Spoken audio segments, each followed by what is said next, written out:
All right, so with our handsome Mr. B, there are some noises from the building. Some of the workers are doing something on their side. So I wanted to practice a little bit with going to our target spot again and just work a little bit with this sort of vegging in our little dog cot. But I want to also throw out a couple more leave-its again like we did a little bit that prior time. So for Mr. B, he's so tired. So right now I did pair going to his little spot with a chew item just in case if he would like to gnaw on something. So remember, for building up great value and being on our target spot, pairing it with another chew or lick item could be another great way to build in longer duration or more fun associations with chews and going to your place. So remember, place should never seem spooky or a reason like to be punished, like go to your spot for doing something you did not like. Because then at times you're going to start to ruin the place behavior and the stay for down the road for other situations. So we want to keep it always light and airy and very fun. And if he's going to fail at something, prevent the rehearsal by maybe limiting his freedom. So what I mean by that, if like, let's say you're going to have the grandkids over and he's a little too rambunctious, start him off in his pen or give him something to chew on, or also bring him out on leash. So that way you can help him make the better choices or the better decisions at times. So right here, we're just gonna work a bit with this little stay position. I'm gonna throw in a little bit of distractions like I did a little earlier for Mr. T with sort of moving some things around, making some noises, and then feed this handsome guy for holding his place. Nice. Oh my goodness, chewing is so hard. You gotta chew them, sir, you poor little monkey. You good? I know, he even has his teeny weeny little heart-shaped snacks. And sometimes they're just not going down the right way, he says.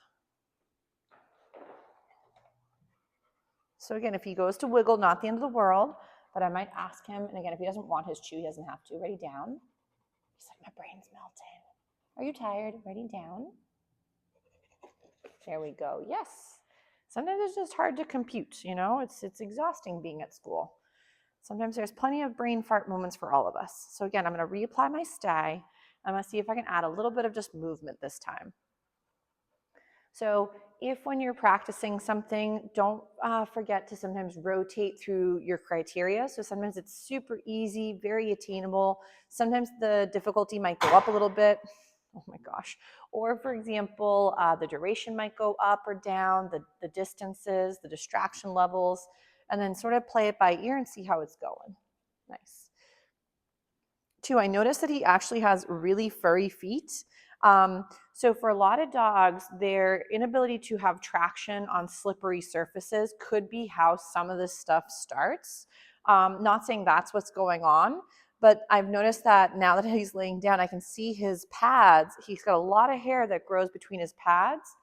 The reason it can be really nice to keep that trimmed is that if, for example, the puppy has fluffy feet, it's almost like, again, wearing socks on a hardwood floor. It's much more slippery than going barefoot. So even though, for example, I was mentioning a little bit earlier with Mr. T, ready, stay, that traction is a big culprit for injuries and sort of strains for your puppies as they're growing, but even into adulthood. Nice. So we may find for Mr. Handsome, another great way to have a little bit more traction for him, even in the home, goodness me, is to cut the hair that's in between his little pads, because then the traction for his feet will increase. So very nice. So I'm just going to add a little bit of distractions again. That was very pretty. Yes. What a smart boy. So as he's working a bit with the stay, I'm going to see if I can do a little bit with some distractions. Yes. Nice. Good job. So right here, I'm just jackpotting him, which is one little morsel after another. I like these little squishy ones. I feel like they might be salmon, but I'm not really sure. So, but they break real nice. So again, I'm going to go grab my trash or distraction item again.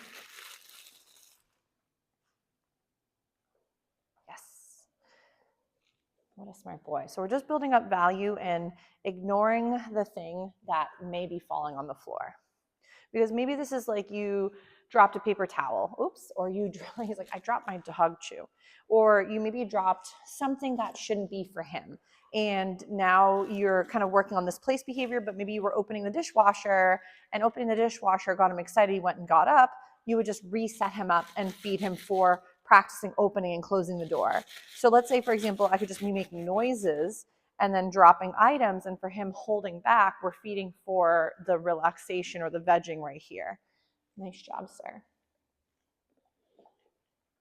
What a smart man. Yes. He's doing great. Yes. So we're just breaking up our snacks, itty bitties. He's like, did I lose it? Could have gone under your armpit. That does happen sometimes on the bed. It rolls down under their bellies. So my neighbor has some good drilling or something going on. So again, when your puppies are working with distractions, I wouldn't make these so hard that your puppy's not doing well. I know one time when we did this, he did get up and he did go and explore the leave it item. There's gonna be plenty of times where your puppy is trying to figure out what the heck do you want from them, or what's the point of this game. So always think to yourself, if you were given no real direction in a sense, culturally or verbally, from some other creature, how well would you do in their position? So I feel that they tend to try their darndest, but sometimes it's really confusing to understand what we as people are trying to ask of them, which is really nice. So always think about like helping your learner versus scolding them for making mistakes. Nice. What a smart boy.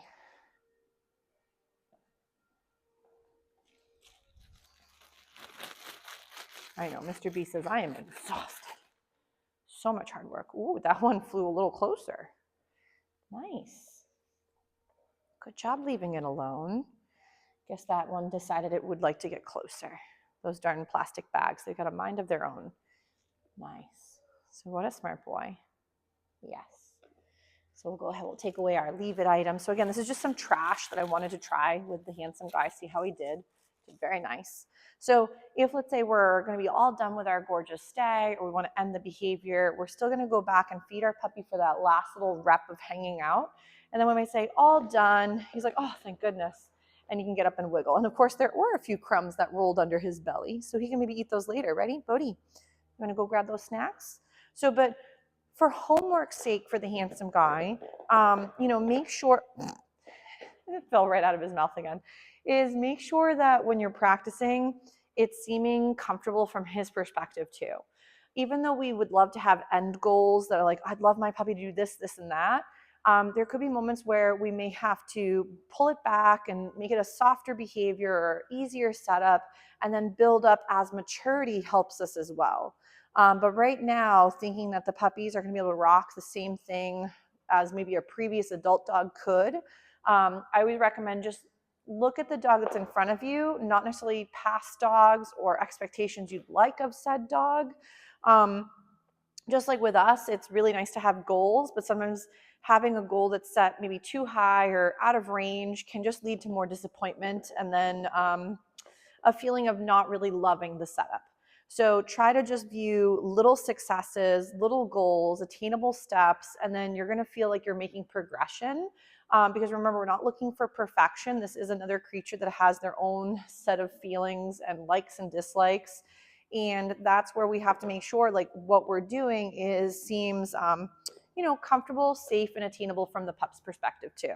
Because if it's just one-sided, then no one's going to do a pretty good job at that. This is really nice. And again, this is not what I'm saying you guys are rocking. It's just sometimes folks don't always know. We're also trying to like educate other folks that might notice the videos. So there's going to be times where just because I'm blabbing about something doesn't mean that's what you guys are rocking with the handsome man, which is wonderful. So, but just keep rocking it little bits at a time. But Mr. B is doing a very good job turning into a little teenager.